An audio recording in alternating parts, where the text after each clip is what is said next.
Massa al-Khir, bonsoir à toutes et à tous. Je voulais vous souhaiter la bienvenue à l'Institut français d'Égypte pour cette journée donc, de l'archéologie entre la France et l'Égypte. Cette soirée, donc pour cette soirée, nous avons l'honneur d'avoir monsieur l'ambassadeur ici présent, ainsi que le docteur Tayeb Abbas, qui représente le ministre du Tourisme et des Antiquités.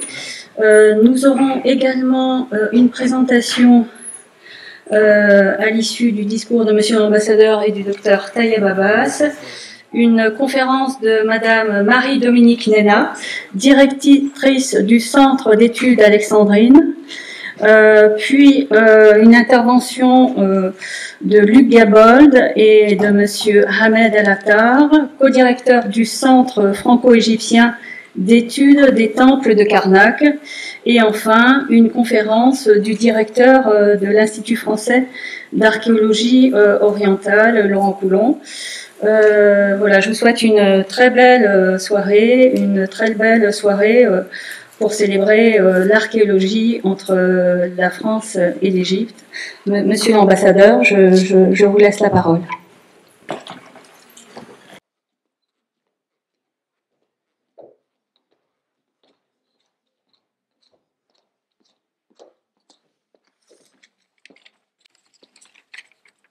مساء الخير الكل. دكتور منظور اللماتي وزير سابق للآثار، دكتور طيب عباس مدير علمي للجيم وممثل وزير السياحة والآثار، دكتور لوران كولون مدير إيفاو، الحضور الكرام مساء الخير. وأنا سعيد جدا وفخور أن نحتفل مع بعض اليوم الفرنسي المصري للعلم الآثار، ونحتفل هذا اليوم مو أونلاين بس بحضور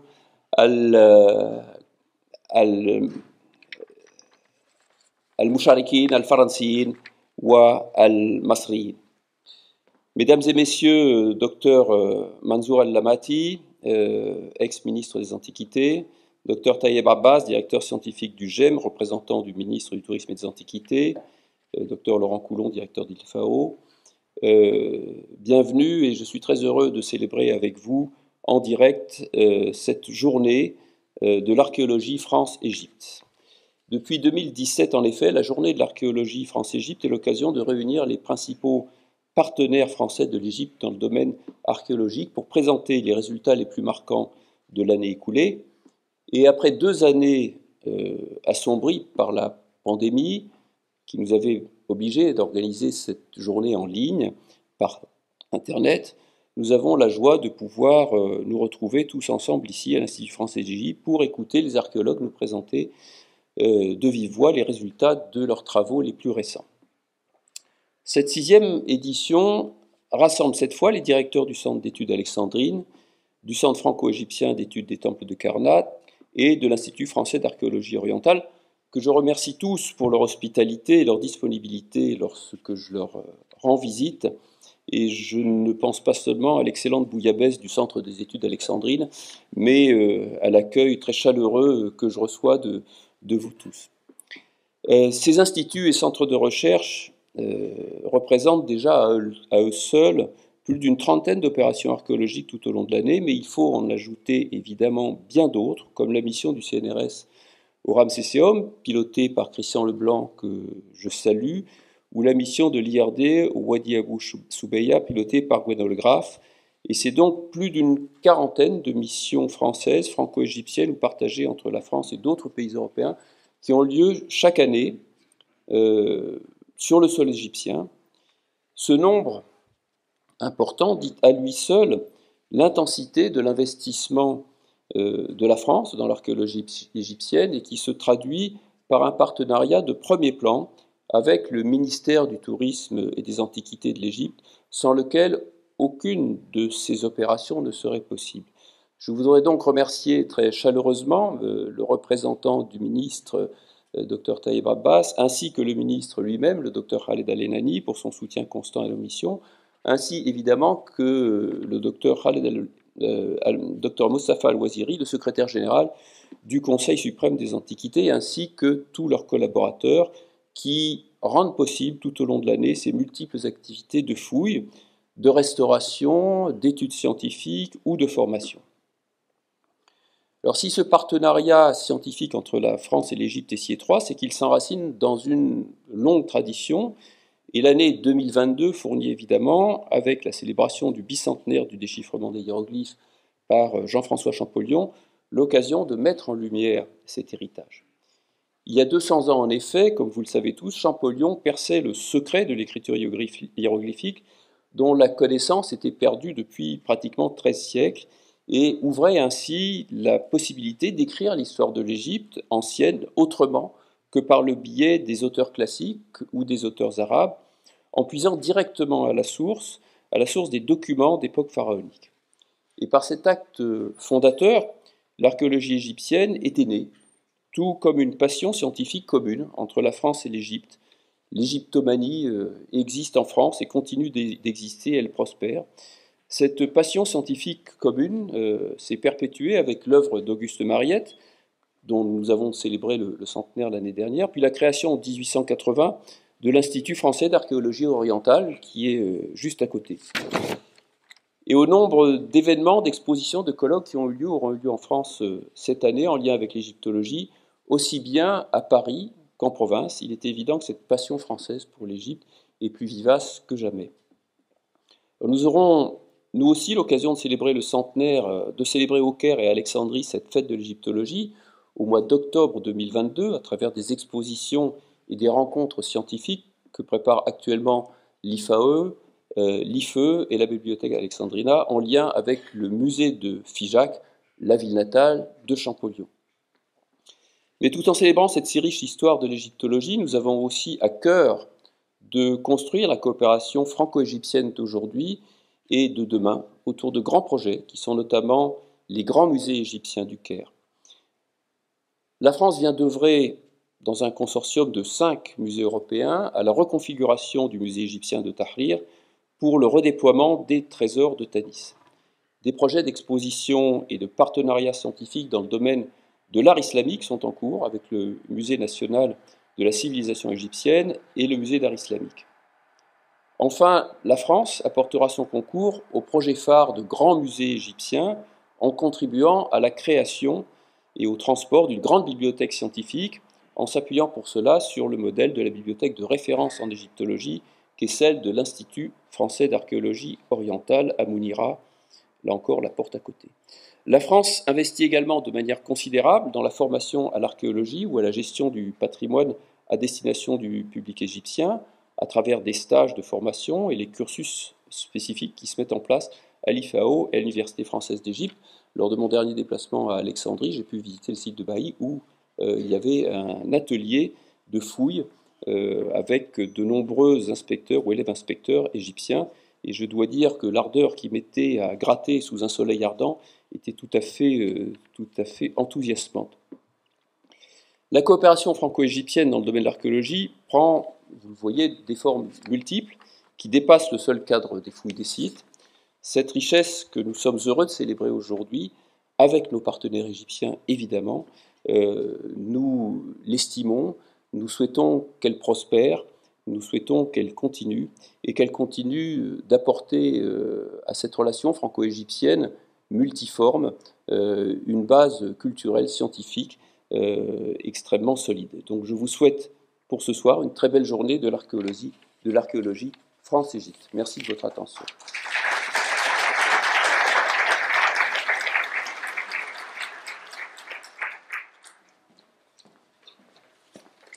مساء الخير. الأستاذ الدكتور ممدوح الضماطي، سيد السفير الدكتور لوران كولان، أهلا وسهلا بحضراتكم. شكرا على الدعوة الكريمة. ليش أنا هتكلم English. Good evening. I would like to thank His Excellency Ambassador Marc Barthé, the French Archaeological Institute in Cairo, and Dr. Laurent Collin for inviting me today to speak at this event. And I am honored today also to be representing the Ministry of Tourism and Antiquities, and His Excellency Dr. Khalid Al-Anani. As we come together to celebrate another year of French missions working in Egypt, I would like to highlight the number of meetings and initiatives that have taken place in the last few months between different foreign institutions based in Cairo and the ministry. We are always happy to encourage collaborations between us and appreciate your participations as the ministry develops a number of different projects centered on our museums and archaeological sites. Education and raising awareness of the great heritage of our country, both at home and abroad, is a fundamental part of the ministry vision and mission.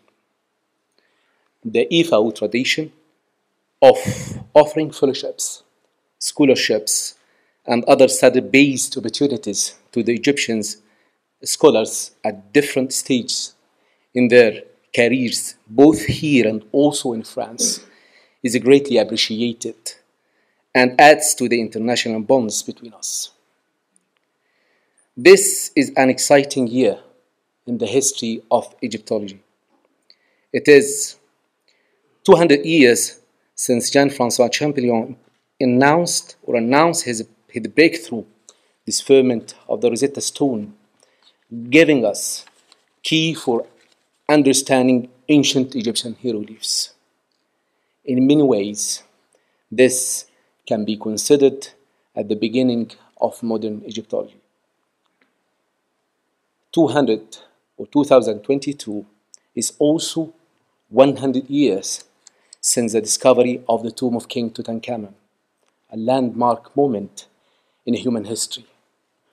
All the objects that were found in the tomb represent the only royally new burial found largely intact. These are one of the most important historical assets, not just for Egypt, but also throughout the world.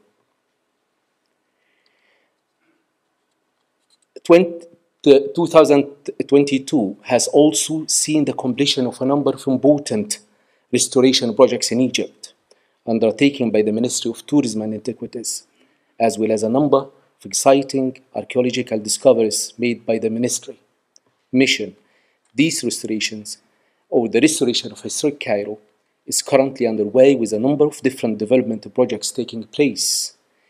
You may also have noticed that we have been undertaking a process of cleaning and conserving and restoring many of the most important pharaonic temples around Egypt. Results of our recent work can be seen at Dendera, Karnak, Medinet Habu, and Esna, where the original fantastic colors of the columns, walls, and ceiling are once more visible to the visitors. We have also been installing new lighting systems and developing open-air museums to display stone elements from around the sites. Wayfindings is being installed in a number of sites, and in order to link Egyptian school students and their families, we are also introducing information booklets for visitors. We had a meeting last week or this week, 2 meetings last week and this week with all the foreign institutes working in Egypt, and the French were there, where we're discussing developing the content of these and how these should be available on the websites of the ministry for all the people. Excavations included Royal Sun Temple of King Khufu at Heliopolis and another 250 later period coffins recently found at Saqqara, along with hundreds of bronze ritual vessels and more than 150 statues of Egyptian gods. Earlier this year, we discovered wonderfully decorated Dynasty 6 tombs at South Saqqara, including these of the priest Kinu and Bibi Nefer. A Ptolemaic watchtower, Isis temple settlement, and cemetery were excavated at Gabab al-Hariri and Sohag, along with 85 tombs dating from the Old Kingdom to the Roman period, some with mummy labels written in Hieratic, Demotic, and Greek, showing once again the cosmopolitan international reach of ancient Egypt. A temple to the god Zeus was also excavated at Tal el-Farama in North Sinai, which had been expanded during the reign of the Emperor Hadrian and decorated with pink grand columns from Aswan. Other highlights included the discovery of pottery factory found in Alexandria, wells and miners' settlements in Sinai, and an embalming workshop at Saqqara. As we continue today with the IFAO, both here and institutes, and also at the important site around Egypt, I am sure that I speak for all of us here tonight when I say that how much I am looking forward to hearing your reports and updates of the work being carried out here. Thank you.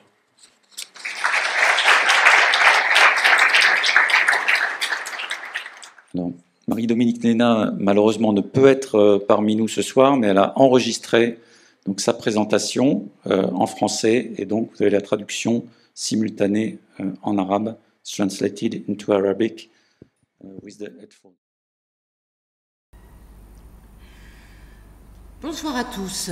Étant en mission à Paris, je remercie Laurent Coulon de m'avoir permis de présenter les activités du CEA Alex en 2021 dans cet enregistrement préparé par Ampagat. La mission du CEA Alex étant d'accroître notre connaissance d'Alexandrie sur toute son histoire, ma présentation d'aujourd'hui se fera selon 4 axes diachroniques. Le premier axe porte sur la topographie et l'urbanisme d'Alexandrie. Les fouilles de sauvetage effectuées intramuros par le CEA Alex durant la décennie 1992-2009 ont permis d'ouvrir des fenêtres sur l'occupation de la ville et de ses quartiers sur la longue durée et ont fourni une quantité d'informations qu'il convient de traiter et de publier. C'est une tâche longue et ardue car il faut mobiliser des forces nouvelles ou faire ressurgir des forces anciennes.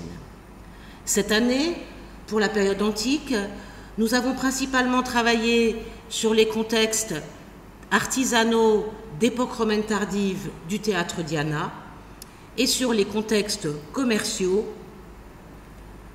du chantier Fouad, voisin de la grande voie est-ouest d'Alexandrie.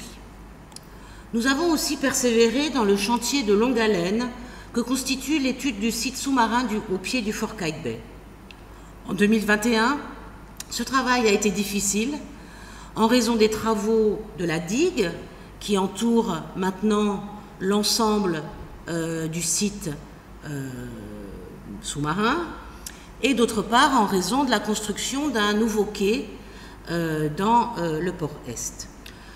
La visibilité était si limitée qu'il ne nous a pas été possible de compléter le programme qui visait à faire la photogrammétrie de toute cette partie indiquée par la lettre A. Notre but ultime, vous le savez, est de disposer d'un modèle numérique en 3 dimensions de l'ensemble du site, qui, comme vous le savez, approche les 2 hectares, et de pouvoir ainsi avoir la documentation de la meilleure qualité possible pour étudier l'ensemble des blocs. À côté de ça, il faut signaler que le système d'information géographique a bien progressé grâce au travail d'Isabelle Herry et que nous comptons désormais 4017 blocs d'architecture et de statuaire sur le site. Nous avons pu néanmoins procéder à la couverture photogrammétrique de certains blocs, comme cette base de statues portant une inscription grecque nouvellement repérée, mais difficilement lisible, ou encore ces deux autres bases de l'époque de Constantin et de Licinius, dont je vous en présente une ici. Difficile de voir dans l'imagerie sous-marine une inscription. Grâce au traitement en RTI, on a pu se rendre compte que les 2 bases portaient une inscription similaire, témoignant de la des différents emplois de la statue et de la base où se dressait cette statue dressée à l'époque de Constantin et de Licinius. Enfin, bonne nouvelle, nous sommes en train de fabriquer ce volume dû à Georges Soukiassian sur les fragments pharaoniques trouvés sur ce site du fort Qaïtbay, et j'espère donc une publication pour la fin de l'année. Pour l'époque médiévale, je rappelle la publication du mobilier céramique de la citernelle d'Aby due à Delphine 19, qui permet de dater précisément la construction de la citerne à l'époque ayyubide. Fouille menée par Laurent Borel et Samuel de Souter, qui a fourni aussi des documents originaux, tels ces ostracas, feuilles de salaire des ouvriers construisant la citerne, publiés par Frédéric Baudel. Les recherches sur l'enveloppe urbaine progressent avec la finalisation par Catherine Machinec en 2021 des études concernant les fortifications d'Alexandrie à l'époque ottomane, à l'époque de l'expédition d'Égypte et durant le règne de Mohamed Ali, avec notamment l'intervention du colonel Barthélemy Galis en 1845, avec le bastionnement de la porte de Rosette. On est là dans la dernière grande phase de construction militaire avant les événements de 1882. Ce bombardement britannique de 1882 fait l'objet de cet ouvrage par Daniel Lançon, riche en photos et gravures de presse d'époque et en témoignages, articles de presse, mémoires de voyage sur cette guerre brutale et destructrice qui marqua tous les esprits à l'époque, comme a pu marquer la destruction de la bibliothèque de Sarajevo en OTAN. Plus largement, les études urbaines contemporaines vont se nourrir des ouvrages de cartographie historique de Cécile Chalahan, attentifs aux plans, mais aussi à leurs auteurs. Le premier volume, en cours de fabrication, est dédié à la cartographie bien spécifique qui permettait aux compagnies d'assurance d'apprécier au mieux les risques d'incendie dans ce quartier de Minette El Bassal, composé d'entrepôts, de coton et de bois. Enfin, après l'ouvrage sur Alexandrie dans la Première Guerre mondiale, publié en 2018, nous ouvrons cette année, en partenariat avec l'IFAO et le LARA, un nouveau programme sur Alexandrie dans la Seconde Guerre mondiale, piloté par Frédéric Abécassis. La première table ronde aura lieu en octobre 2022, au moment de la célébration des 80 ans de la victoire d'El Alamein, et je vous présente ici le type de document qui va être traité, ces photographies aériennes de l'armée allemande d'avril 1941, qui sont accompagnées de cartes de localisation et de notes dactylographiées qui désignaient les cibles des bombardements dans la ville. Notre propos dans ce premier axe est donc de saisir le devenir d'Alexandrie dans ces moments d'épanouissement, tout comme dans ces moments de rupture et de tension. Notre deuxième axe de recherche est consacré, lui, à l'exploration de la campagne alexandrine, qui fait intégralement partie de l'histoire de la ville elle-même. Une première étape a été franchie durant le quinquennal 2017-2021 pour la constitution de la carte archéologique, paléo-environnementale et patrimoniale de la maréotide des Puys. La mise au point du cadre géomatique diachronique de la région et l'état des lieux nécessaires pour guider les prospections archéologiques sont acquis grâce au travail d'Ismaël Awad. Et la publication est proche d'un premier essai archéologique historique sur l'ensemble de la région, issu de la thèse de Valérie Pichot. Après les fouilles de l'île de Maréa, qui a livré principalement des vestiges d'époque hellénistique, du site d'Academia, qui permet de reconstituer toute la chaîne opératoire de la fabrication des amphores au Haut-Empire romain, nous travaillons depuis 2016 sur le site de Combaïk. Ce dernier avait attiré notre attention en raison de la présence reconnue lors de prospection de mobilier céramique remontant au plus haut au début de la troisième période intermédiaire et permettant donc d'aborder la question de la présence humaine dans cette région frontière de l'Égypte avant la fondation d'Alexandrie. Les fouilles en 2021 se sont concentrées sur le secteur 2 qui a livré les vestiges des abords d'un sanctuaire. À l'équipe habituelle, constituée d'Aude Simoni, Georges Soukiassian et Catherine Machinec, sont venus se joindre cette année deux archéobotanistes, Menatalla Eldori et Essam Mohamed, et l'archéozoologue Nicolas Moron. Grâce au levage de plusieurs blocs monumentaux, la fouille a pu être étendue et a confirmé les intenses campagnes de récupération dont ce complexe cultuel a fait l'objet à l'époque romaine tardive, marquée par les multiples fosses, marquée par les démontages, aussi bien des dallages que des petits monuments qui y prenaient place.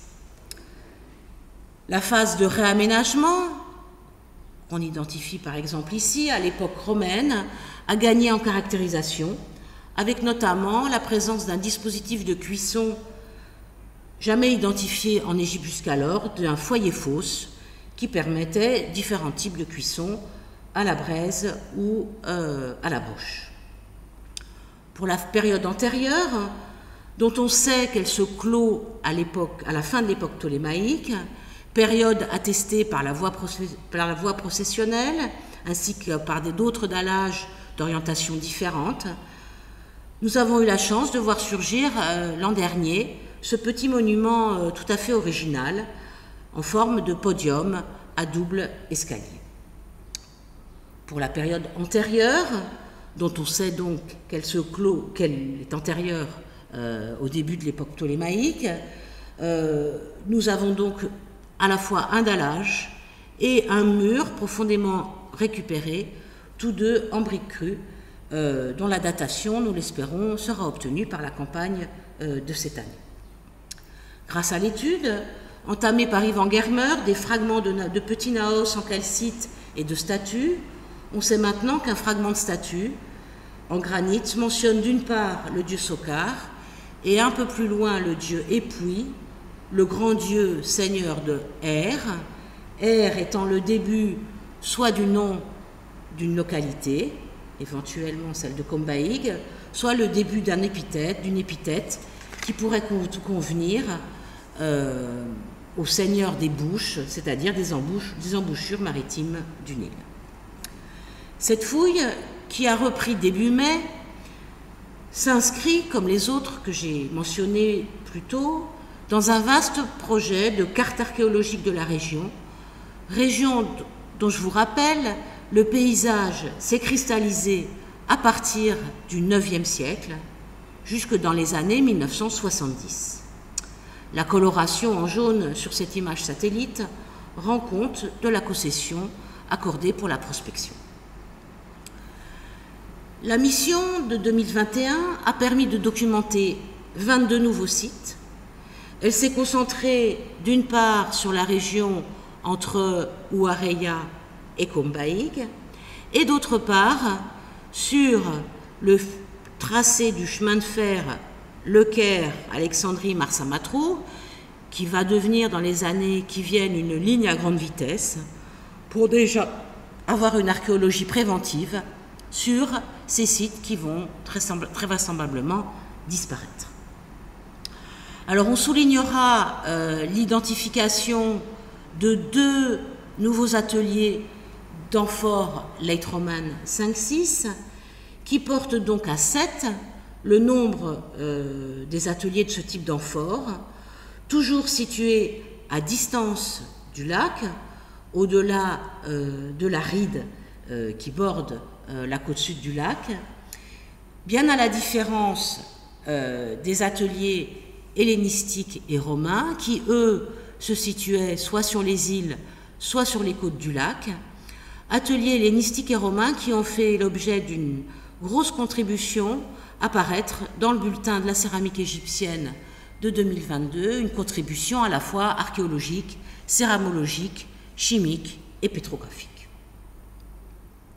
Cette mission a offert d'autre part une belle surprise avec la découverte sur 2 sites de la première attestation d'une occupation de l'Ancien Empire, plus particulièrement de la 6e dynastie, en maréotite des Puys. Ce secteur, en bordure de la route Amreya-Borg el Arab, axe de piste antique devenu pérenne, pourrait correspondre à un lieu de halte le long de pistes empruntées dès l'Ancien Empire, mais qui n'a pas laissé d'empreinte dans le paysage.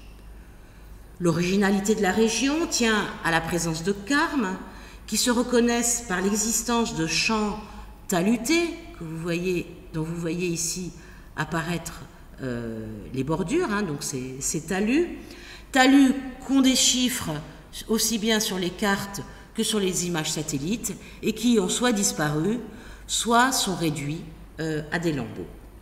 Alors ces carmes, très probablement installés au moment, dès le début de l'époque lagide, au moment où la région devient une région un fion pionnier agricole, qui va nourrir à la fois la ville d'Alexandrie et faire aussi, comme vous le savez, l'objet de commerce, notamment du vin de Maréotide, vers l'ensemble de l'Empire romain.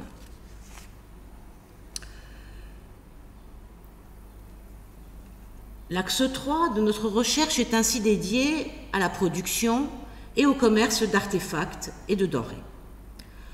Dans la perspective de continuer à dresser le répertoire typochronologique de la céramique utilisée à Alexandrie, on note la publication en 2021 de la thèse de Nicolas Boischaud sur les amphores Lambolia II, qui rend compte donc des fouilles menées sur l'épave Caille B1 par le CE Alex à la fin des années 90 et en 2015-2017. Les Lambolia II, issus d'ateliers adriatiques, mais aussi de compagnies, comme l'ont montré les études chimiques et pétrographiques effectuées par Maya Belgawad et Hassem Banassi, figurent parmi les amphores italiques les plus largement produites à l'époque tardo-républicaine et très diffusées en Méditerranée orientale. Dans cet axe, 2 programmes débutent. L'International Research Network PXRF-CUN, que pilote le CE Alex et dont les partenaires sont issus de laboratoires français, grecs, chypriotes, libanais et tunisiens, vise à la mise au point d'un kit d'intercalibration par les utilisateurs de fluorescence X portables dans le domaine de la céramique et de protocoles de mesure communes. Le programme Art du Feu, 6 millénaires d'artisanat du feu en Égypte, élaboré en partenariat avec l'IFAO pour le quinquennal 2022-2026, tiendra sa première réunion à Alexandrie au mois de juillet 2022, avec un exposé des découvertes récentes des missions françaises sur les ateliers de céramique, de verre et les ateliers métallurgiques.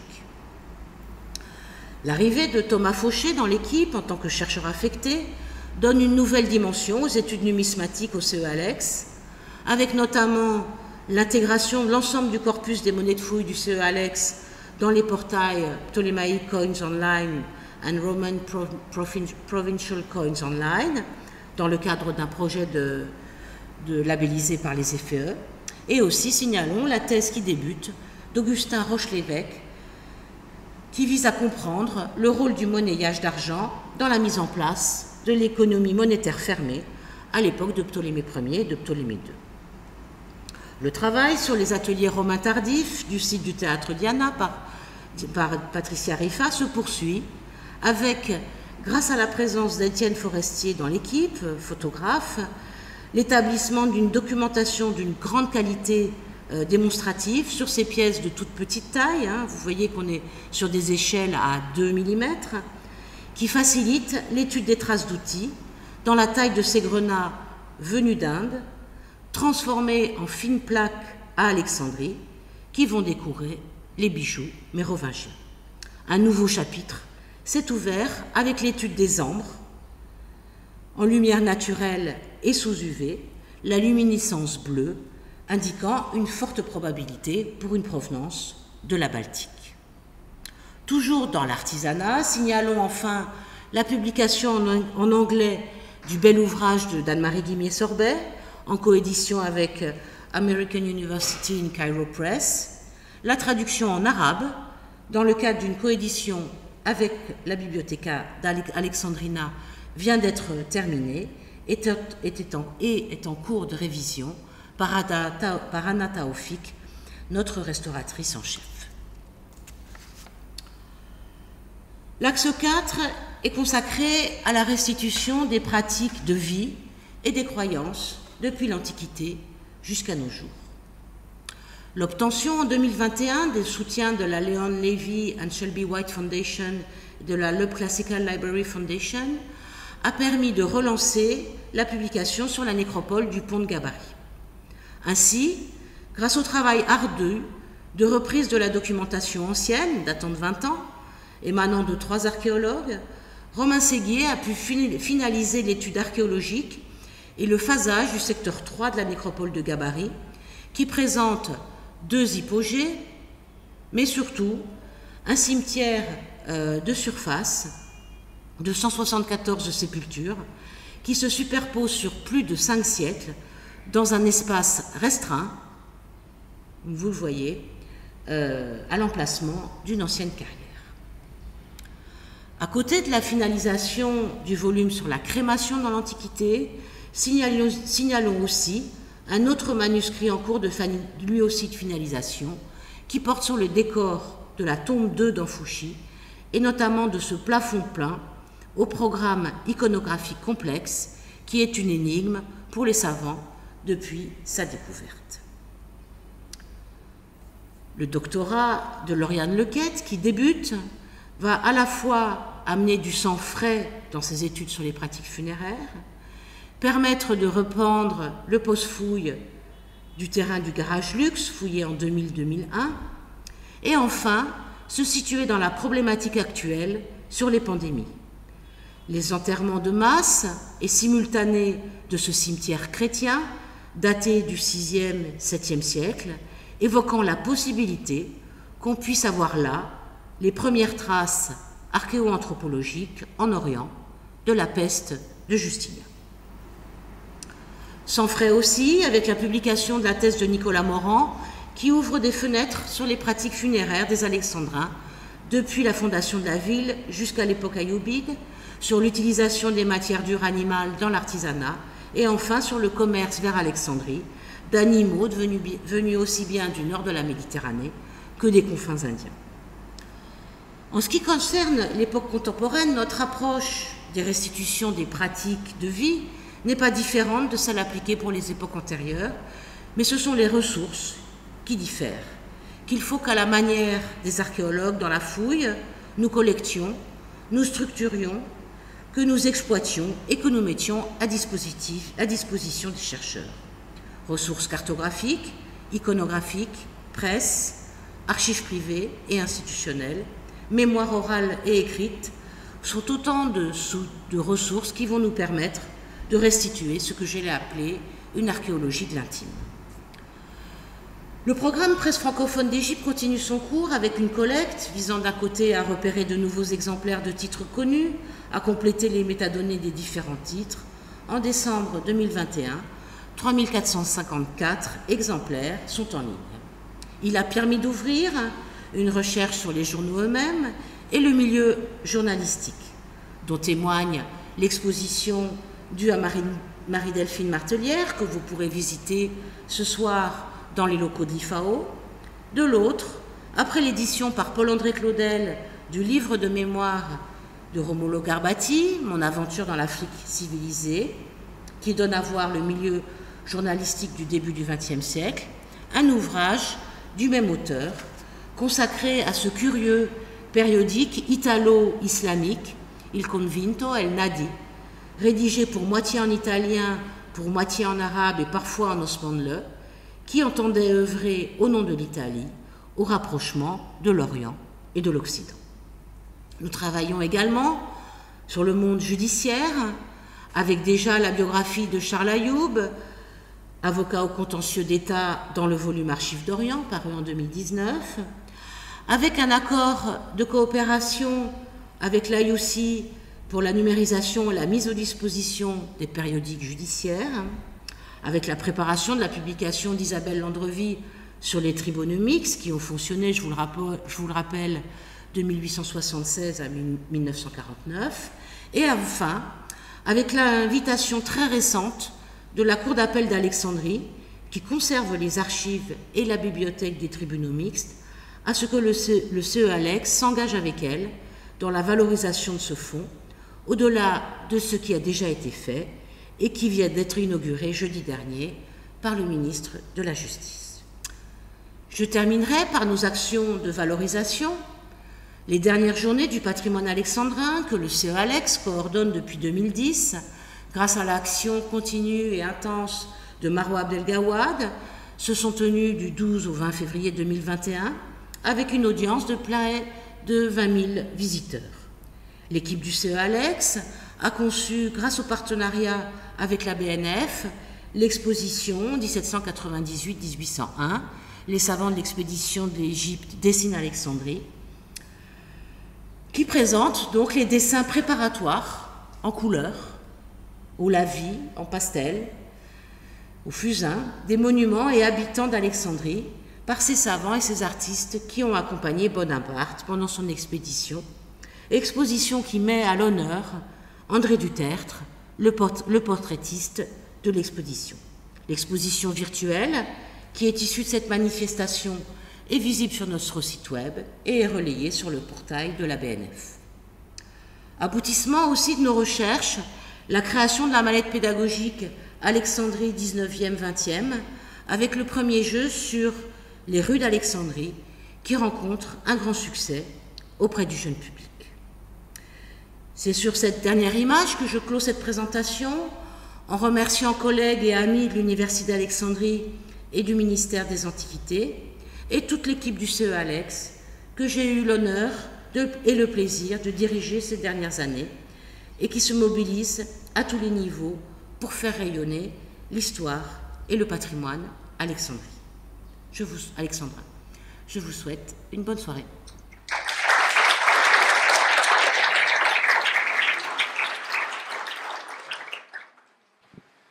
Bien, alors nous passons maintenant à la présentation des co-directeurs du Centre franco-égyptien d'études des temples de Karnak, donc Luc Gabold et Ahmed El Taher, pour une présentation en anglais.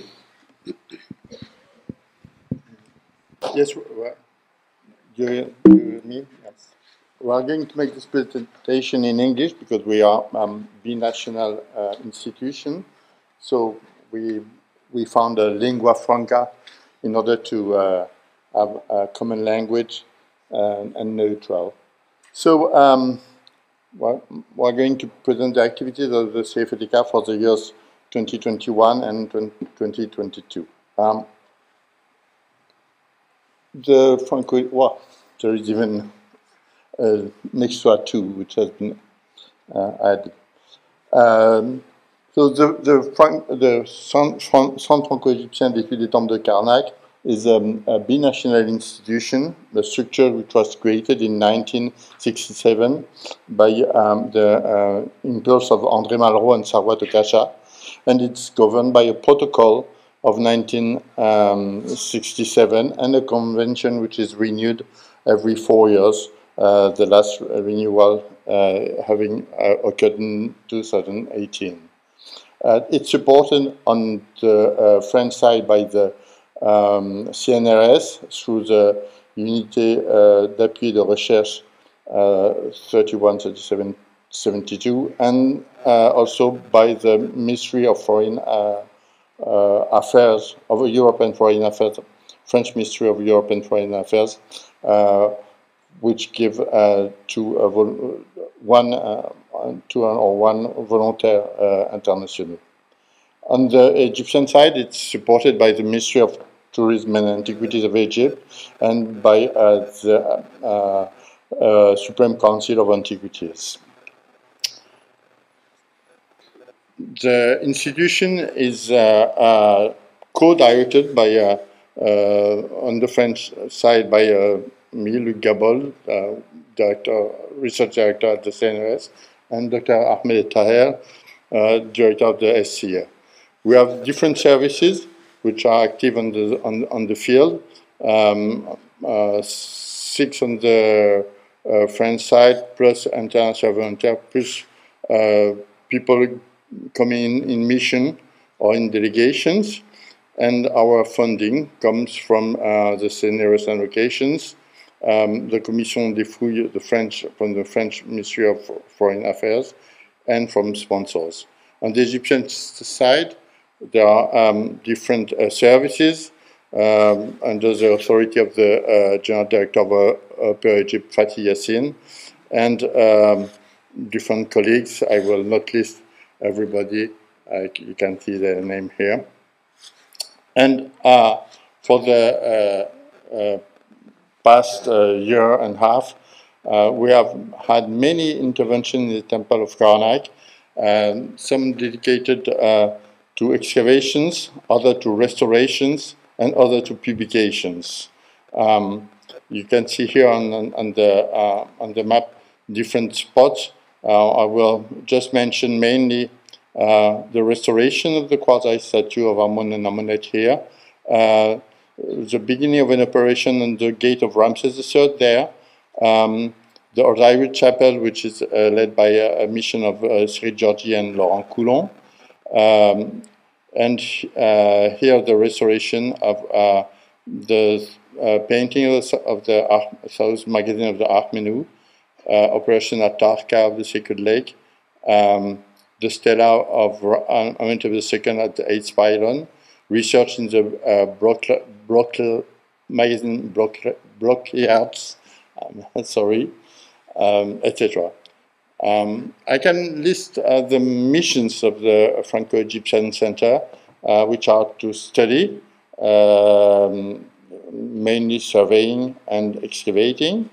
Of course, after excavations, we have to document and to record digitalization, of course, of documents, and to feed the database we created, and of course, photographing. We have also to publish monographs, articles, and we edit review, the Cahiers de Karnak, and we are now editing the volume 17, and we have created an electronic publication, Les Carnets de Karnak, on the site Hypothesis. We have also a site, an internet site for online consultation, editing, and broadcasting. One of the main activity of the CFDK is, of course, the restoration and the preservations of the ruins. We will give some detail in the course of this presentation. And we try to implement some kind of site management. We also have the mission to train, to transmit, and to give some consultation and advices. And we are finally a logistic and scientific research station for different missions which come to study at Karnak. In the range of the study, one of the main tasks we implement is to draw and to digitalize a series of ruins and monuments. We have, for example, implemented an atlas of the obelisks of Karnak, which tries to gather and study more than 1,100 fragments completely spread on all the surface of the site. And we have already managed to rebuild, for example, the lower part of the obelisk now in Istanbul, of which some fragments have survived of the 10 meters of the lower part. We also study a series of blocks, rare blocks from the time of King I, dedicated to what he called his son, Tutankhamun, and who he succeeded. It's a rare memorial temple, and here is one of the scenes we were able to reconstruct on the paper. It will not be, alas, possible to reconstruct it in the site because, as you see, a lot of blocks are missing. In the series of studies also, we can include a new study of the monument of Tarka by the Sacred Lake, which is, has been undertaken by Jérémy Hourdin.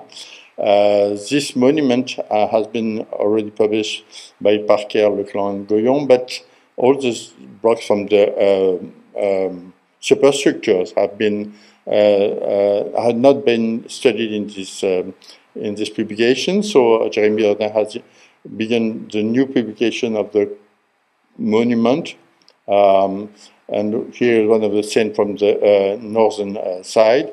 He will also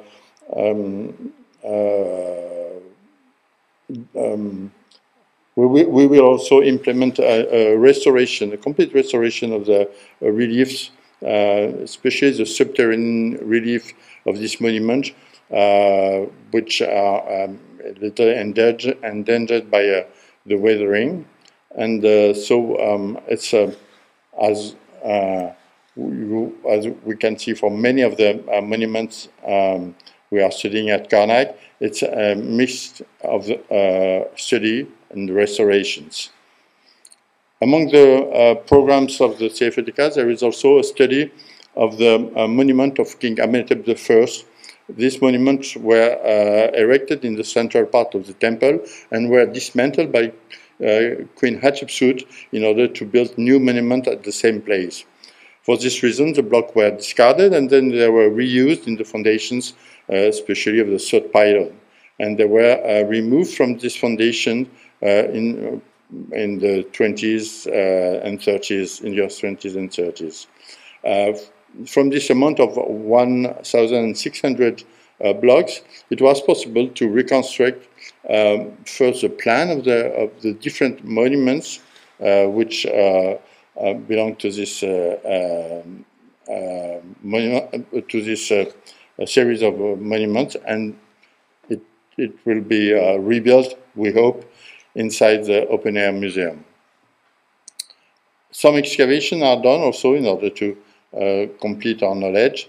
We have a study of the south gate of the kiosk of Taharqa.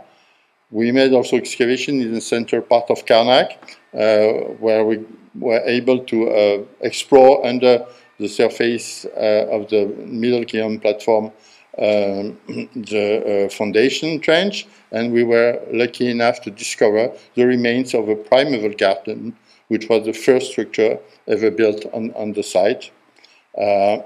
These are these excavations, and we also found that there were different foundation trenches which were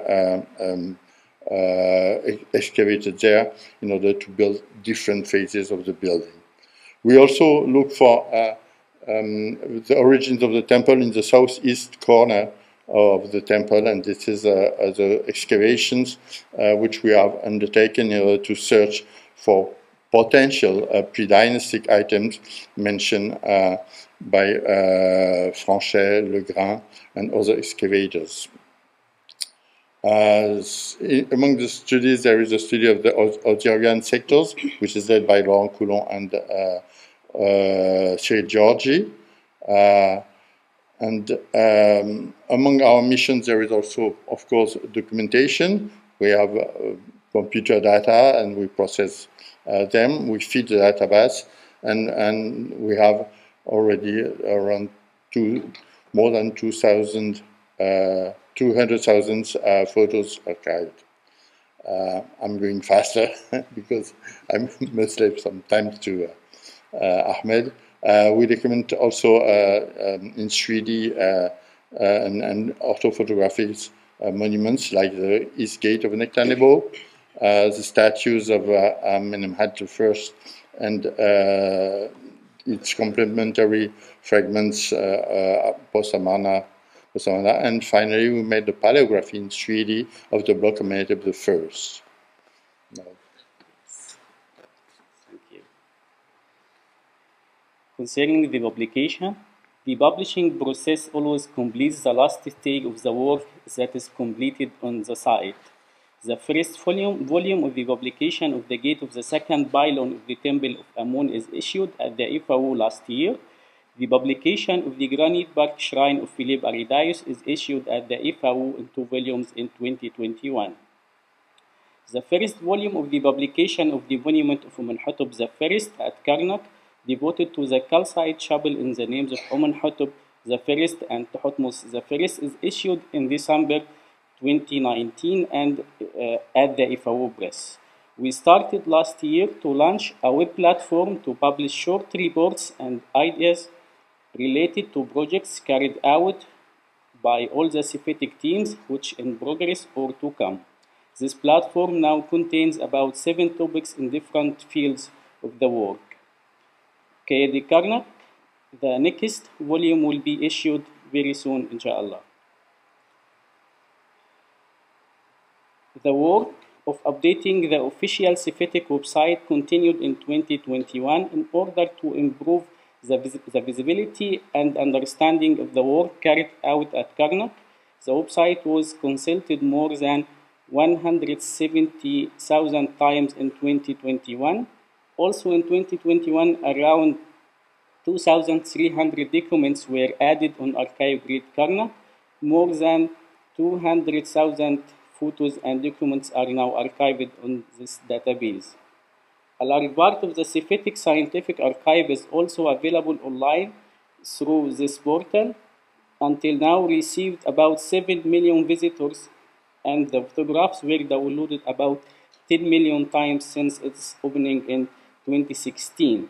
There are now more than 43,000 full resolution photographs available online for downloading. The online edition of all the hieroglyphic texts from Karnak project started in January 2013, provided about 10,000 hieroglyphic inscriptions of the Temple of Karnak.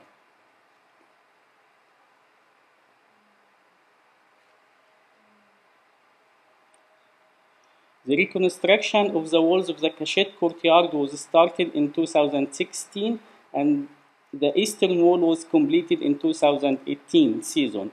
The rebuilding of the west wall was then undertaken. The work is continuous this season with the hope that the wall finished in the next 2 seasons. Another main program was devoted to the continuation of the conservation and restoration work at the Southern magazines of the Akhminu. The attention was focused in 2021 on the magazines number 4, 5, and 6, which were finished using the same techniques and processes were applied in the other magazines. The northeast door jamb of the east gate of Nechtanebbu was collapsible so earlier it was temporarily reinforced with wooden beams. After consolidation of the endangered part of the stone masonry, the old sustaining wooden beams were removed. A new masonry was built up in order to restore the missing parts. A new coating was applied on the stone masonry of restoration. On all other parts of the gate, the old coating was removed by a new one. 3 gates from the treasury of Shabaka had been found collapsed during the excavation. They sorted at the Sheikh Labib magazine and in the open air museum. Because of the great state of preservation of colors, one of them had been selected for the Grand Egyptian Museum. Most of the elements had been found broken into 2, 3, or 3 parts. All the fragments were reassembled. The gate bond to the Gimo was removed in March 2022. A proposal of presentation of 2 other gates together with other Nubian remains in the open air museum will be presented to the permanent committee.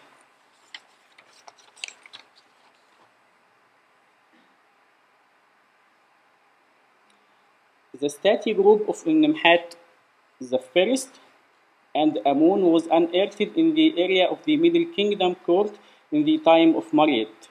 Later on, fragments of post-Amarna restoration were discovered in the same area in the time of Biye and sorted at the end at Sheikh Labib magazine.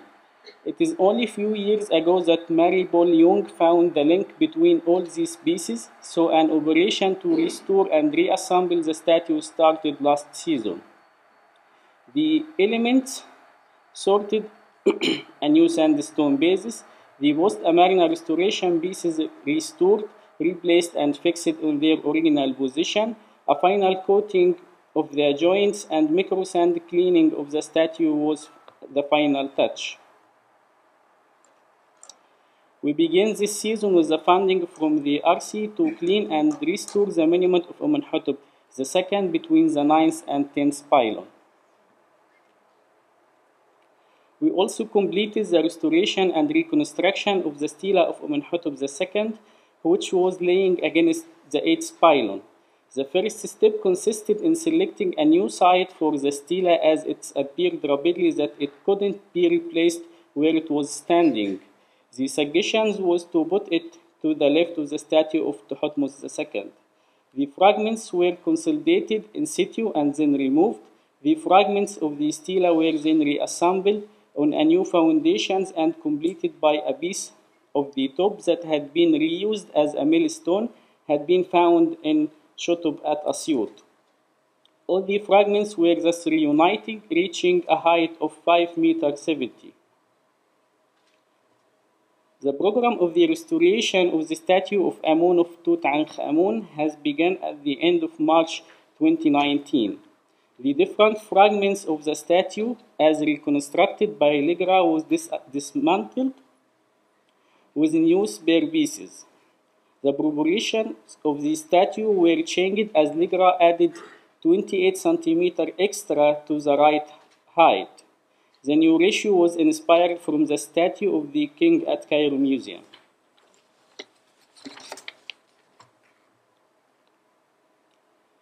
On the background, fragments of the blocks of Annals of Thutmose III had been gathered, restored, and replaced in their original position. On the same wall, the right part of the door's lintel, reused a millstone found in Dandara village, was brought back to Karnak and rebuilt in its situ. The northern side of this wall, inside the northern pre-style court, had been decorated with 4 scenes of Taharku, Shashank I, and one of Osorkon II. The western scene of Taharku has been rebuilt and a major fragment of Shashank's inscription replaced in its original position. This gate of Ramses III, with reused blocks of Amenhotep III, locates to the north of the third pylon. It is one of the gates which opened in the 18th dynasty mud brick enclosure around the Temple of Amun. Due to its bad preservation, a rescue operation was necessary. In this season, we begin with a 3D digital documentation of the gate before the work. Then the team of the restorers began the restoration of the blocks in situ. A new mastaba was built for blocks storage and restoration. We continue the researches on the preservation of the mud brick architectures on the site through the specific case of the treasury of Shabaka included in the program Nile Earth. Experiments implemented on preservation techniques appropriate for all the mud brick structures of the site. The main objective of this mission was to experiment on site with the available materials, various solutions to face spreading of the half and agul plants, a problem which concerned all the Karnak temples as well as many archaeological sites of the Nile Valley. A test of 6 mud brick walls of 5 courses height with different principles and components had been implemented. All this is under observation now to collect data about the state of every wall and floor to know which of them will stand more than the other.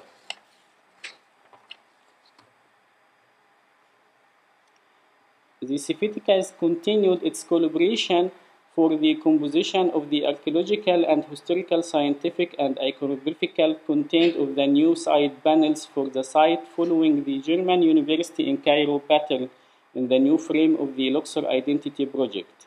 Provisional site panels regularly created for the visitors' information directly connected with the recent work on the site. Projects of QR codes are beginning to be included in the new panels. Training and advising national and international advanced students and trainees to photography, to surveying techniques, to excavations methods, to facsimile drawings practice, and to methodologies is an important goal of the Sephetica teams to share their knowledge. The Sephetic is present on site most of the year and thus provides a scientific and logistic support to many missions. The archive, the database, the library, and different services are available at the working hours.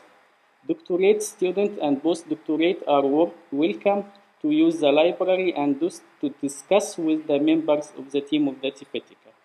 And finally, we thank all the team of the Sephetica for their work, for their support, for all what they did this season, and thank you.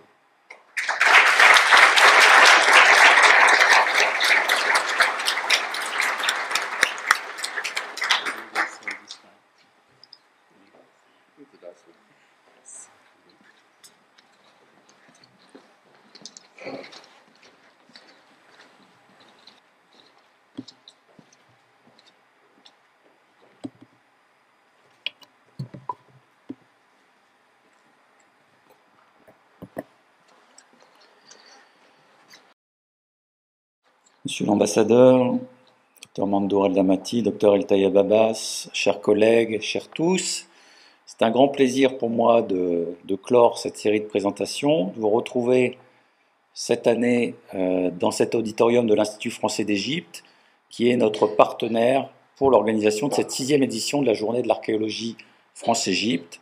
J'en profite pour remercier Nadine Delattre, directrice adjointe de l'IFE et ses équipes, ainsi qu'à l'IFAO Amr Bagat pour l'organisation de cet événement. Et bien sûr, puisqu'il s'agit d'archéologie aujourd'hui, je voudrais remercier chaleureusement l'ensemble du ministère du Tourisme et des Antiquités pour nous permettre de mener à leur côté ces différentes missions de fouilles et d'études. En premier lieu, évidemment, mes remerciements vont au ministre, son Excellence Khaled El Enani, pour les mots de soutien qu'il a voulu nous adresser ce soir par l'intermédiaire de notre collègue Dr El Tayeb Abbas.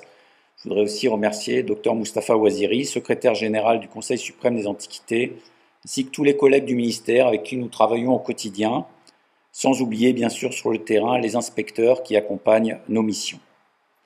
Alors vous retrouvez ici en présentiel, c'est déjà le signe que la situation générale est revenue à une certaine normalité après la pandémie, et évidemment le bilan des activités de l'IFAO reflète également cette embellie après les difficultés de la période 2020-2021, pendant laquelle, même si nous avons voulu maintenir une certaine stabilité dans nos actions, nos travaux étaient pour une part empêchés. Alors, le second semestre de l'année 2021 a connu une reprise très forte des travaux archéologiques, missions de recherche, manifestations scientifiques, avec un effet de rattrapage. Comme on le voit sur ce graphique, ce sont 17 missions qui se sont succédées en 4 mois entre septembre et décembre 2021, autant que dans les 6 mois qui ont suivi en 2022. Alors l'IFAO a su gérer cette pression grâce aux efforts et à la flexibilité de ses services, de tout son personnel, que je remercie évidemment chaleureusement, et qui est évidemment redevable de ce bilan si riche. L'IFAO possède, je le rappelle, le très grand atout de pouvoir gérer l'ensemble de la chaîne nécessaire aux opérations archéologiques, depuis la logistique des chantiers, la restauration, le traitement des données en laboratoire, jusqu'à l'analyse des données, leur conservation, leur archivage, leur diffusion à travers l'informatique, les réseaux numériques, mais aussi son imprimerie et donc sa diffusion d'ouvrages papier. Alors l'IFAO, je vous le rappelle, est un établissement dépendant du ministère de l'Enseignement supérieur et de la Recherche. C'est une des 5 grandes écoles françaises à l'étranger, donc constituée en réseau. Il bénéficie aussi pour les opérations archéologiques de soutien institutionnel. Évidemment, en premier lieu, le ministère de l'Europe et des Affaires étrangères, qui soutient les missions à travers la Commission des recherches archéologiques à l'étranger. Donc plus de 10 missions sont soutenues par ce biais. Et évidemment, nous cofinançons les opérations avec les UMR françaises, CNRS, universités, les musées et beaucoup d'autres institutions partenaires comme l'INRAP par exemple. Et puis nous bénéficions de mécénat à travers des mécènes constitués en fondations, donc Fondation Michela Schiff-Giorgini, la Fondation ARPAMED, la Fondation Khéops et bien d'autres sources qu'il m'est agréable de remercier ce soir. Alors dans cette présentation, je vais faire une sélection forcément drastique des activités de l'IFAO de l'année 2021-2022, ne serait-ce que parce que je ne peux pas évoquer, ne serait-ce que en les nommant, toutes les opérations menées par l'IFAO. Vous trouverez des informations beaucoup plus complètes dans le bulletin archéologique des écoles françaises à l'étranger, auquel l'IFAO contribue pour une grande part, donc 24 contributions pour l'année 2021, Donc ça se trouve en libre accès sur Open Edition, et puis évidemment à travers notre site web, petit problème d'affichage là, mais donc le site web de l'IFAO qui contient beaucoup d'informations sur les actualités, mais aussi des contenus de référence sur les sites sur lesquels nous travaillons, l'accès aux conférences enregistrées et puis à des bases de données, la dernière ayant été mise en ligne étant celle des scellés du site de Balat par Laure Pantalacci. Alors, je vais présenter un certain nombre de missions en suivant un ordre globalement chronologique et en m'intéressant d'abord à l'Égypte du 5e et 4e millénaire avant Jésus-Christ. L'IFAO soutient un grand nombre de missions dans ce domaine. Donc certaines sont venues à la publication maintenant, l'opération Akom El Rilgan dans le Delta, la fouille d'Adaïma en Haute-Égypte, donc opération qui avait été lancée par Béatrix Midden-Reins, qui est en quelque sorte celle qui a fondé l'école préhistorique française. Et puis, un de ses étudiants, Frédéric Guyot, et son équipe ont fouillé récemment le site de Tel El Samara. Ils continuent cette fouille, ils sont actuellement sur le terrain. Et un article très développé va paraître dans le BIFAO 122 sur ce site très important pour l'étude du 5e millénaire avant Jésus-Christ. Alors ces périodes sont fondamentales évidemment pour comprendre l'origine de l'Égypte pharaonique. Un autre site qui est fouillé par les équipes de l'IFAO, c'est le chantier de Tel El Iswid depuis 2010. Les fouilles se concentrent sur un secteur localisé dans la partie sud-ouest du Tel, donc sur une stratigraphie de 2,50 m, avec des occupations qui se succèdent depuis le début du 4e millénaire avant notre ère, donc époque de la culture de Basse-Égypte, correspondant aux phases Bhouto, jusqu'à la fin de l'époque prédynastique au tout début du 3e millénaire. Et donc là, on a une fenêtre très importante pour étudier les mécanismes qui se font jour au long du 4e millénaire avant Jésus-Christ pour déboucher sur une monarchie, une culture unifiée à la fin de ce millénaire. Donc, l'équipe procède par une fouille très fine de l'habitat qui permettent l'analyse de ces transformations, études spécialisées à l'appui, et c'est surtout à travers l'étude du mobilier que les résultats les plus saillants sont apparus dans la mission 2021. Notamment en 2021, donc fait rarissime, a été découvert un vase en basalte presque complet, donc à gauche de l'écran, en contexte d'habitat, donc dans des niveaux de culture de Basse-Égypte. Or, les vases en pierre entiers sont plus couramment retrouvés en contexte funéraire. C'est une forme qui rappelle beaucoup celle trouvée sur plusieurs sites de Moyenne, Haute et Basse-Égypte. Autre objet exceptionnel, un harpon en os. La conservation du matériel osseux est relativement mauvaise dans le delta en général et sur le site de Tel El Iswid. Et dans des niveaux plus sableux, donc cet objet a pu être découvert, qui donne une illustration de ce type d'industrie sur le site. Donc grâce à ces objets, les fouilles de Tel El Iswid révèlent les mutations qui s'opèrent dans la seconde moitié du 4e millénaire dans le delta. On voit les contacts croissants qui s'établissent avec les populations de Moyenne et de Haute-Égypte, et l'étude donc de la céramique, du petit mobilier, montre que de nouveaux besoins se créent qui affectent les modes de vie, et on a une dynamique qui s'installe, qui aboutit un peu plus tard aux changements économiques et sociaux radicaux qui vont accompagner l'unification politique de l'Égypte. Alors si on arrive justement maintenant à cette période du début de l'histoire égyptienne, on rencontre un site qui est celui d'Abou Roach, qui est fouillé ces jours-ci d'ailleurs par Yann Tristan, professeur à la KU Leuven, ancien membre scientifique de l'IFAO.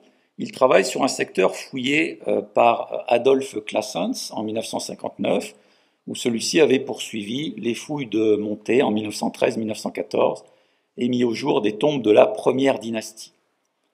Donc vous voyez cette nécropole M, comme elle est appelée, sur un éperon rocheux qui domine la plaine nord-ouest du site d'Abu Roash. 25 tombes en briques crues y ont été découvertes de la phase Nakada 3C2, donc milieu de la première dynastie. Alors c'est un cimetière qui est particulièrement important dans l'histoire égyptienne, puisque avant la fouille de la nécropole de Saqqara, c'était la première fois qu'on trouvait en Basse-Égypte des tombes similaires à celles identifiées auparavant à Abydos. Vous avez ici deux photos montrant pour l'une un détail du mastaba M19 en cours de fouille, et à droite une photo de la petite tombe M21 dans laquelle Classens a laissé 2 jarres à vin et une petite jarre à bière. Donc la mission de Yann Tristan a pour but de vérifier, de confirmer la précision des relevés de Classens dans le cadre de la publication finale du site d'Abu Roash et de l'étude du matériel de Classens au musée du Caire et au musée de Leyde. Alors si on avance un peu dans la chronologie, on rencontre le site de Wadi El Jarf, l'un des sites exceptionnels fouillés par l'IFAO ces dernières décennies. Un port intermittent sur le bord de la mer Rouge qui permettait à l'État pharaonique des 3e et 4e dynasties de faire partir des expéditions vers le Sinaï. Donc le site a fouillé, vous le savez, des papyrus exceptionnels et Pierre Tallet a publié en 2021 le 2e volume de la publication de ces papyrus qui donne des informations inédites sur le fonctionnement des expéditions, sur toute l'organisation de ces expéditions, de transport de blocs, d'exploitation des matières premières dans le Sinaï. Et puis, dans la fouille qui s'est déroulée donc à l'automne 2021 et en mars 2022, nouveau matériel épigraphique a été découvert, notamment ce très rare ostracone, très rare pour l'époque, un ostracone comptable qui a été découvert, remployé dans la maçonnerie de l'un des murs du bâtiment qui conservait une série d'ancres pour bateaux du temps de Khéops. Alors à côté de grands chantiers qui nous apportent des données sur l'histoire de l'Ancien Empire et du Moyen Empire, donc j'ai cité le Wadi El Jarf, je pourrais citer Wadi Sanour, Ain Sourna, Atnoub, il y a aussi de petites opérations qui n'en sont pas moins très fructueuses, et je citerai par exemple cette année celle d'Aurore Tsiavati, grâce au soutien donc de l'IFAO, de l'UMR 8167 et de la fondation ARPAMED. Aurore Tsiavati monte projette l'étude des blocs issus de la pyramide de Meidoum qui avait été dégagée à la fin des années 80 sous la direction d'El Rouli, et plusieurs d'entre eux comportent sur une ou plusieurs faces des marques d'ouvriers inscrites à l'encre rouge mentionnant des dates, des filets ou d'autres indications relatives au positionnement des pierres. Alors, un certain nombre de marques avaient déjà été publiées par Paul Posner, mais dans le cadre de l'ANR Mérite, sur la chronologie de l'Ancien Empire, Aurore Tsiavati a repris l'étude de ces marques et a établi de tout nouveaux résultats, dont certains sont publiés dans un article du prochain BIFAO 122. Alors faisons un grand saut dans le temps pour arriver dans le Fayoum, au sud du Fayoum, sur le site de Tebtunis, qui est parvenu cette année à atteindre un objectif qu'elle poursuivait quasiment depuis sa création. Donc le site de Tebtunis, c'est un site urbain avec de vastes quartiers d'habitation gréco-romains. Et ce site a livré aussi énormément de papyrus démotiques, grecs, hiératiques. Et sur l'un des papyrus était mentionnée l'existence d'un temple qui se trouvait aux bordures d'un dromos menant au temple du dieu Taïef Ressoudja. Alors le temple avait été identifié au bout de ce dromos et depuis plusieurs années, l'équipe fouillait le long de ce dromos jusqu'à atteindre donc ce temple mentionné dans un papyrus. Et donc cette année, l'équipe est enfin parvenue au bout du dromos à dégager le dernier état de ce temple supposé être celui de Taïef-Ressoudja, alors qui connaît plusieurs états de réfection. Donc c'est l'état tardif qui a été dégagé, mais l'existence d'un temple du début de l'époque ptolémaïque a aussi été identifiée. Autre mission de l'IFAO, celle de Koma-Boubilou, donc à l'ouest du delta, menée par Sylvain Denain. Alors c'était un grand soulagement pour l'IFAO et pour l'équipe de pouvoir reprendre cette mission après une longue interruption de plus de 3 ans pour différentes raisons. La mission a pu se dérouler normalement en 2021 et s'est concentrée notamment sur la poursuite de la fouille de la nécropole romaine de cette métropole dédiée à la déesse Dator de Mefkat, donc qui avait été fouillée depuis la fin du XIXe siècle. Alors, on a une nécropole romaine qui est menacée, on le voit au fond de l'image, par l'extension des cultures, et donc il s'agit en grande partie d'une fouille d'urgence. L'équipe a pu dégager un certain nombre de nouvelles sépultures et retrouver un certain nombre de stèles associées à ces sépultures dans le style très caractéristique de Koma-Boubilou.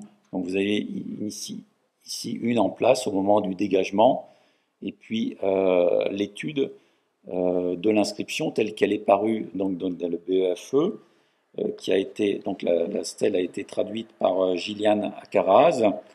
On a un personnage barbu qui se nomme Hermeinos, âgé de 40 ans, et la formule c'est « et bon courage ».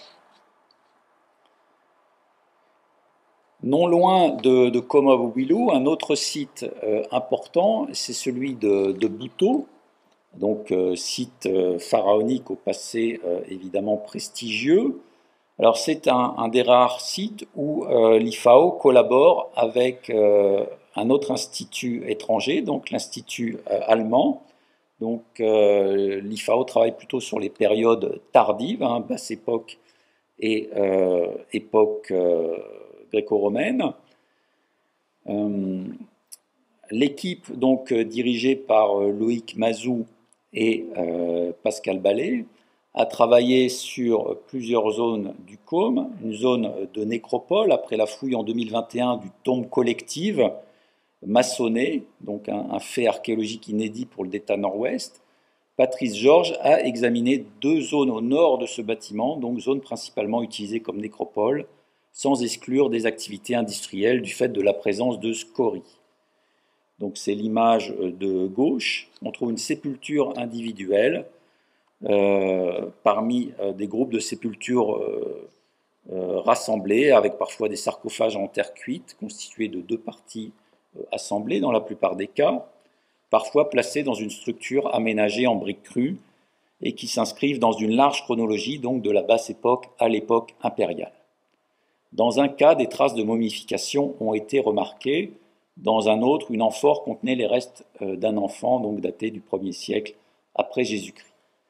Donc, ce secteur de la nécropole correspondrait à une zone périurbaine aux fonctions diversifiées, à proximité donc d'une batterie de fours d'époque impériale, que vous avez à droite sur l'image, fouillés simultanément. Donc, ces fours, au nombre de 8, ont été fouillés par Loïc Mazou et Pascal Ballet. Ils sont caractéristiques de l'activité artisanale du site à la période romaine, véritable quartier sur une surface totale explorée d'environ 800 mètres carrés.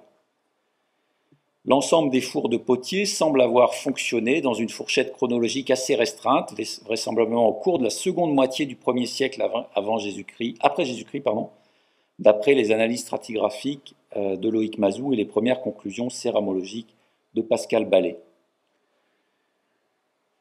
Alors, les recherches sur les implantations de fours de sigillées égyptiennes et de parois fines à l'époque impériale, qui sont menées ici, doivent permettre d'étudier l'architecture des structures de cuisson des céramiques, mais aussi de rouvrir et de compléter le dossier sur les techniques de cuisson qui avaient été entrepris de 2002 à 2004 par Anne Schmidt et de 2007 à 2010 par Grégory Maroir. Alors, parmi les structures découvertes, deux ont particulièrement retenu l'attention. Un four, four numéro 5, avec une technologie de cuisson très intéressante. Donc, ce four 5 conservait en grande partie la sole de son laboratoire, montrant un système de cuisson à tubulure complexe composé de colle d'amphores égyptiennes, donc traversant cette sole, et surmonté d'un système de tuyaux superposés. Ce système n'est connu qu'en Occident, notamment en Italie et en Gaule. Il permettait un bon contrôle de la cuisson des céramiques afin de produire des pots de grande qualité à l'instar des sigillés. Le four numéro 6, quant à lui, est conservé sur une hauteur de 3 mètres. Et là, il y a une particularité d'avoir 2 étages de saule et de laboratoire correspondant à 2 états successifs du four, avec les vestiges du premier état qui correspondent au reste d'une première sole effondrée à la suite d'un incident de cuisson provoqué par une chaleur excessive dans le foyer et par la fonte de la paroi. Et donc il y a toute une première fournée de céramique qui est tombée dans les cendres du foyer. Les potiers ont alors restauré le four et ont remonté sur le premier état, sans évacuer les décombres, une nouvelle sole ainsi qu'un nouveau laboratoire. Et il y a eu un nouvel effondrement qui fait que l'intégralité de ce four est préservée sans avoir été vidée. Donc on a dans cette production du four 6, production de qualité intermédiaire, avec un répertoire de formes nouvelles à replacer dans une perspective élargie de la production de la céramique de type sigillé et de parois fines. Et donc on a aussi la possibilité, à travers cette étude sur laquelle je me suis attardé plus longuement, la possibilité de connecter Buto avec des grands centres méditerranéens, donc de l'Italie à Antioche, qui ont inspiré les potiers locaux.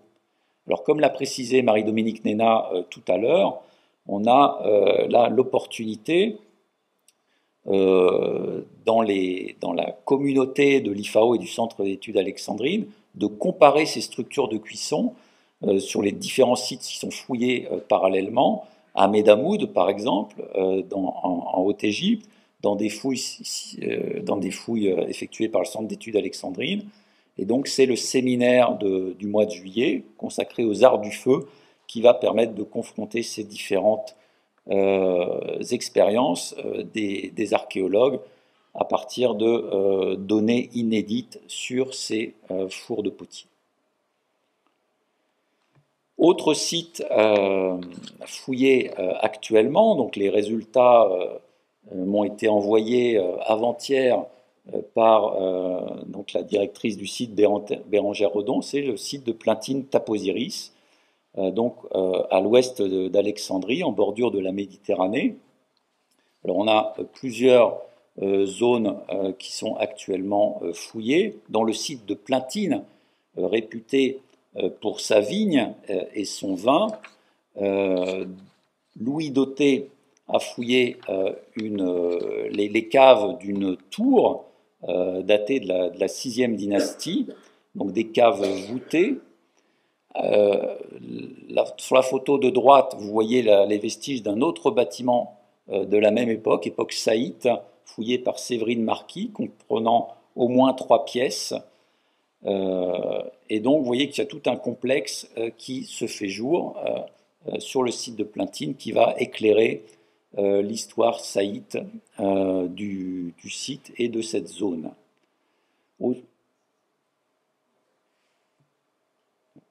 voilà, donc oui, excusez-moi, je ne vous avais pas passé l'image.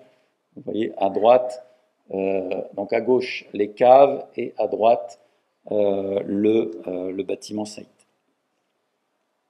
Le site a été fouillé, sur le site a été fouillée aussi une rue de la 3e période intermédiaire qui révèle en dessous des vestiges remontant jusqu'au Nouvel Empire. Et puis Bérengère Redon a ouvert également un nouveau secteur de fouilles dans le village ptolémaïque de Plintine, avec un bâtiment à cour centrale qui a été nettoyé et dont 3 pièces ont été fouillées. Et dans l'une d'elles, on a trouvé un vaisselier au grand complet, donc qui appartenait probablement à la cuisine de l'édifice. Alors sur le site voisin de Taposiris, Joachim Le Baumin et Lyubomir Malinov ont fouillé le quartier byzantin de cette ville de Taposiris, qui est une ville portuaire, au bord de la Maréotide, au moment de la transition byzantino-islamique, donc jusqu'au début du 8e siècle. Taposiris était une ville-étape sur le pèlerinage vers le sanctuaire d'Abou Mina au 6e siècle, et la ville connaît une nouvelle dynamique au moment de cette transition byzantino-islamique qui va s'exprimer par la reconfiguration de son port canalisé et de l'espace urbain, avec notamment l'édification de monuments publics, d'édifices publics monumentaux, donc des édifices du 6e, 7e siècle qui ont été mis au jour et fouillés cette année. Alors, les fouilles de l'IFAO concernent aussi des sites encore plus tardifs, des sites coptes, comme le monastère de Bawit, qui est fouillé donc par une équipe dirigée par Florence Calaman et Gisèle Adjimi-Naglou. Les fouilles antérieures continuent à être publiées avec ce volume de Dominique Bénazé consacré à l'église de l'Archange Michel dans le Mastercop de Bawit, qui vient de sortir sur les presses de l'IFAO. L'an dernier, pendant la pandémie, la mission avait été très limitée.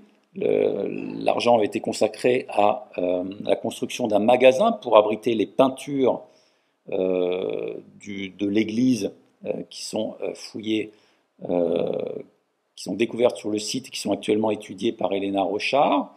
Les fouilles se sont poursuivies cette année en bordure de l'édifice, avec la découverte d'un certain nombre de sépultures, mais aussi la mise au jour d'un grand puits. Et puis, au bout de la chaîne chronologique, on a le site de Kalatcher Hammam, donc une citadelle ottomane, qui est fouillée aussi par une équipe de l'IFAO et de l'université d'Ain Shams, dirigée par le professeur Ahmed Al-Shouki. Donc j'avais déjà eu l'occasion de parler longuement de ce site, situé à proximité de Nagamadi. Cette année, la fouille a été aussi l'occasion d'organiser une field school pour les étudiants égyptiens, donc à travers la fouille systématique des bâtiments d'occupation de cette citadelle ottomane, qui ont livré un grand nombre d'éléments mobiliers contemporains. Un certain nombre d'étudiants ont été formés aux techniques archéologiques et topographiques pendant le cours du chantier. Alors, je voudrais évoquer aussi un certain nombre d'opérations de restauration qui sont menées en parallèle des fouilles archéologiques sur les sites de l'IFAO. Je mentionnerai le site de Dendera. Donc, évidemment, on connaît les recherches archéologiques et épigraphiques intensives qui sont menées sur le site. Je mentionnerai ici simplement une opération qui a été demandée par le ministère du Tourisme et des Antiquités et pour laquelle donc, le ministère des Affaires étrangères a octroyé une subvention spéciale, c'est-à-dire la restauration de l'enceinte de Dendera. Alors vous pouvez imaginer, si vous visualisez la monumentalité de cette enceinte, que ce n'est pas une mince entreprise. Il a été décidé en commun accord avec l'inspectorat de commencer cette opération d'étude et de restauration sur le premier massif jouxtant à l'ouest la porte principale du Téménos, donc localisée au nord du sanctuaire. Alors près de 40 000 briques ont été réalisées pour commencer cette restauration qui se fait évidemment en respectant la configuration initiale du mur et notamment ses ondulations. Mais évidemment, en préalable de cette restauration, il y a un suivi archéologique et donc le dégagement de l'enceinte avant la restauration a permis de mettre au jour des niveaux d'occupation très tardifs, datant aux alentours du Xe siècle après Jésus-Christ, donc avec un mobilier homogène qui pourrait même dater de l'époque fatimide. Autre opération de restauration, dans le cadre de la coopération entre l'IFAO et le Centre franco-égyptien d'études des temples de Karnak, dans la mission des sanctuaires osiriens que je co-dirige avec Cyril Georgi. Donc nous avons procédé au remontage de la porte de la chapelle d'Osiris Ud-Néfer. Donc vous voyez sur cette photo prise avant 2020, on voit que la porte était quasiment éventrée, qu'elle menaçait de s'effondrer. Et donc grâce à la collaboration du tailleur de pierre Franck Burgos du CNRS et du tailleur de pierre du CFETK Paul Dupuis, nous avons démonté entièrement en 2020 la porte, fouillé les fondations et en 2022, nous avons pu remonter cette porte intégralement, lui assurant une nouvelle pérennité, en tout cas on l'espère. Alors, si j'évoque les opérations de restauration et les opérations de l'IFAO en général, je ne peux pas ne pas citer le site de Der El Médine, avec l'équipe internationale dirigée par Cédric Larcher.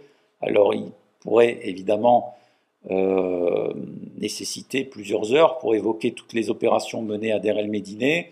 Je cite en passant donc la restauration de la tombe de 265 d'Amenemhotep qui a été menée en 2022, et la restauration de cet objet magnifique, la table d'offrande.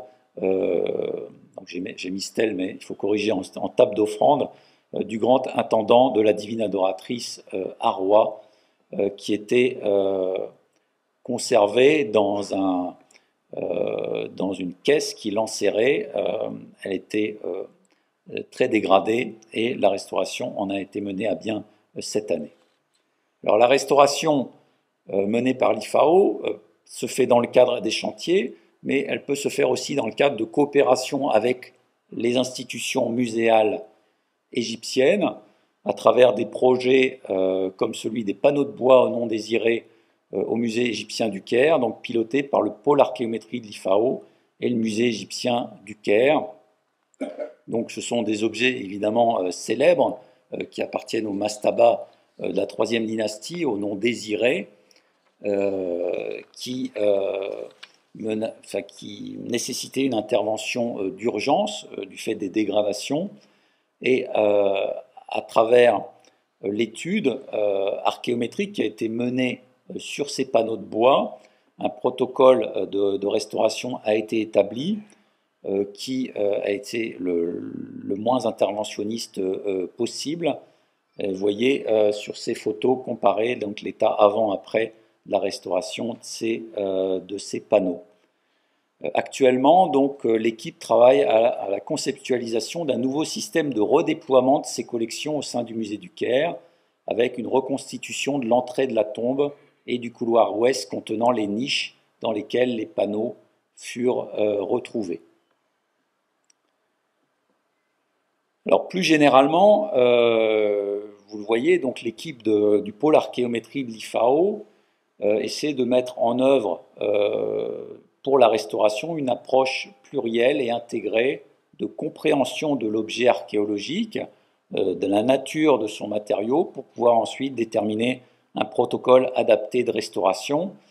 Et en 2021 a été organisée une nouvelle édition des rencontres en archéométrie qui était justement consacrée à ce thème, qui a été une occasion d'échange entre les équipes françaises, internationales et les équipes égyptiennes qui travaillent à ces processus d'études archéométriques et de restauration.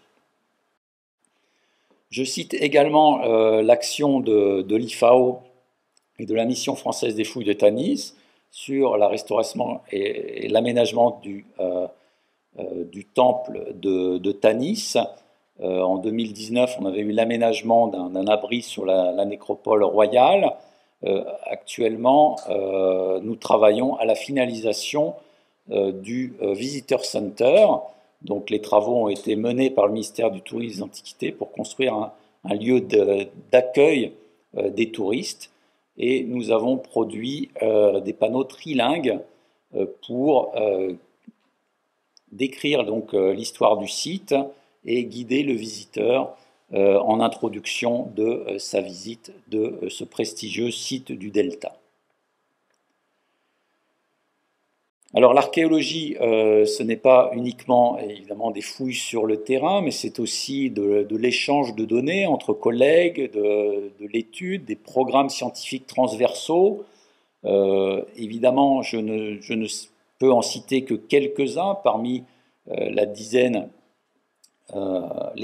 d'événements qui se sont déroulés à l'IFAO en 2021-2022. Un colloque organisé par Sylvie Marchand et Catherine Defernay a été consacré aux conteneurs de transport égyptiens, là aussi dans une perspective transversale pour comparer les céramiques, la production céramique trouvée sur plusieurs sites allant de la deuxième période intermédiaire à l'époque ptolémaïque et insérer cette documentation évidemment dans des réseaux d'échanges, de circulation et dans une perspective historique.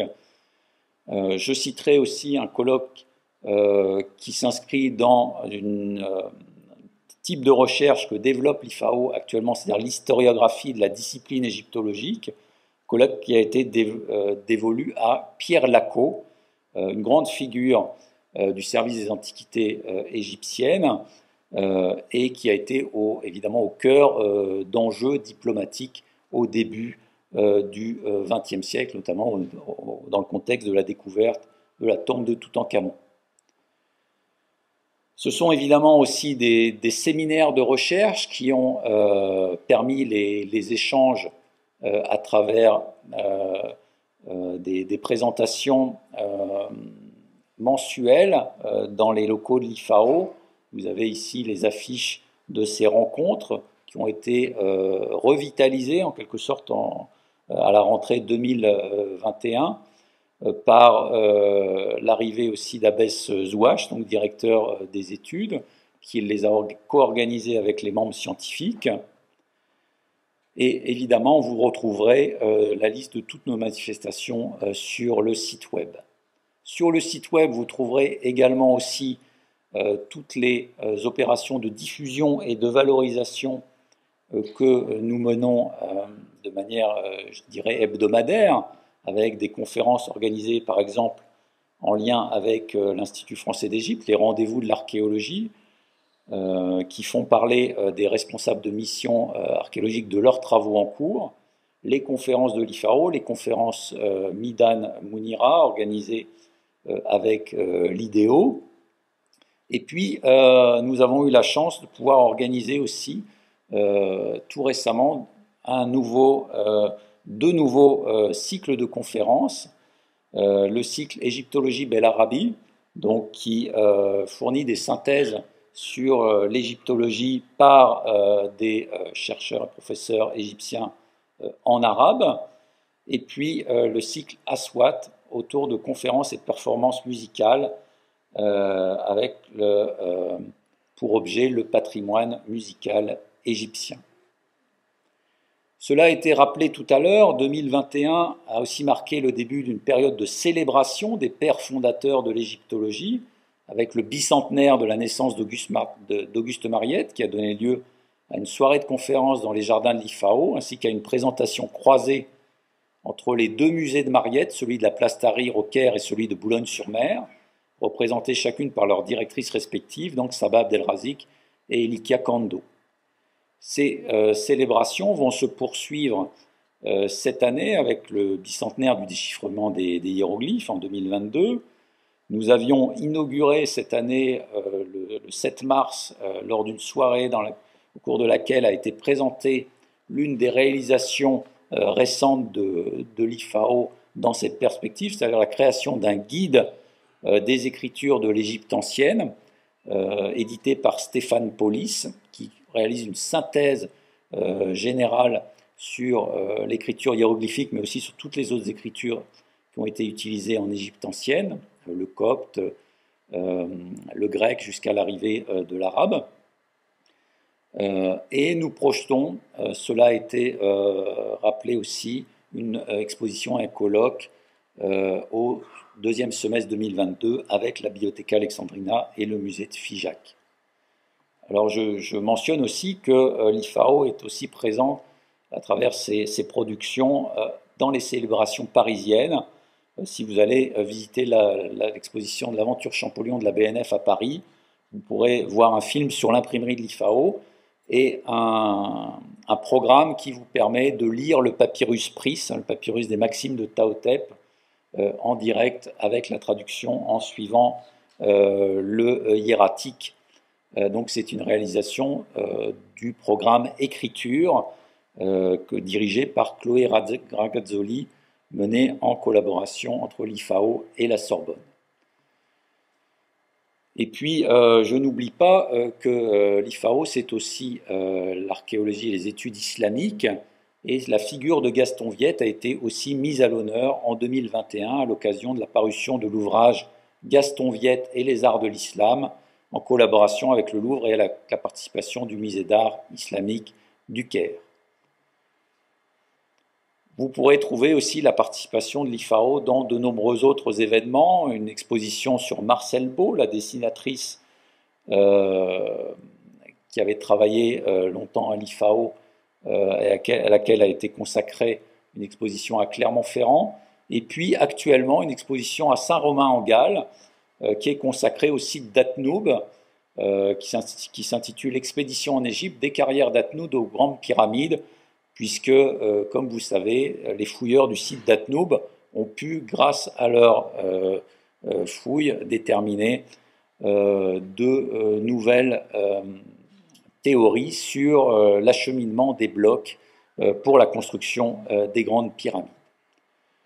Ce ne sont que, vous l'avez compris, des aperçus très rapides, je m'en excuse, des multiples activités menées par l'IFAO en 2021 et 2022, mais en tout cas j'ai grand plaisir à vous remercier pour votre attention et à vous donner rendez-vous évidemment pour la 7e édition de la Journée de l'archéologie en 2023. Je vous remercie.